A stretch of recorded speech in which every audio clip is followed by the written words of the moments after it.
நான் போன வீடியோவில் சொன்ன மாதிரி கொலை குற்றங்கள் தடுக்க பண்ணால் கடுமையான தண்டனையே வேணாம்.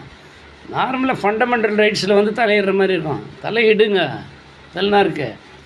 நான் கராத்தே தெரிஞ்சுவேன், நான் பாக்ஸிங் தெரிஞ்சுவேன். ஒருத்தரை அடித்தா நான் 20 பேர் அடிப்பேன்.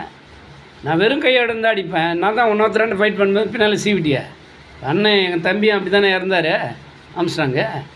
ஒருத்தனை 20 பேர் கூட அடிச்சுருக்கட்டும். அடித்து மாயெல்லாம் கீசிங்க கீழே கழட்டிட்டு இருப்பார் எல்லாரையும். ஏன் பண்ண முடியல? பொட்டை பசங்க ஒருத்தனை பேசின்னு இருக்கும்போது ஒருத்தனாண்ட அடிக்கிறான், தடுக்கும் போது இன்னொருத்தன் சீவிட்டார். என்ன பண்ணுறேன் தலையை கேட்டால் அந்த கத்தியில் சீவு நான் 10 தலை ஒன்றா வந்து விடுமா. அந்த மாதிரி செய்து வைக்கிறான். அவனை அரெஸ்ட் பண்ணு ஃபஸ்ட்டு. இல்லை குடிசை தொழிலை அரெஸ்ட் பண்ண தேவை. இனிமேல் கத்தி தயாரிக்கக்கூடாதுன்னு போடு, ஆர்டர் போடு. கமிஷனர் நான் ரெக்வஸ்ட் பண்ணுறேன். இல்லைன்னா எல்லாருக்குமே கெட்ட பேர் வரும். ஏன் திருவேங்கடத்தை போட்டு தள்ளினீங்களே, அவன் ஒரு கொலைகாரன் தான், போட்டது யாருன்னா பாராட்டுறாங்களா? ஏன் தனியாகிட்டு போய் சுட்டன்னு கேள்வி கேட்குறாங்க.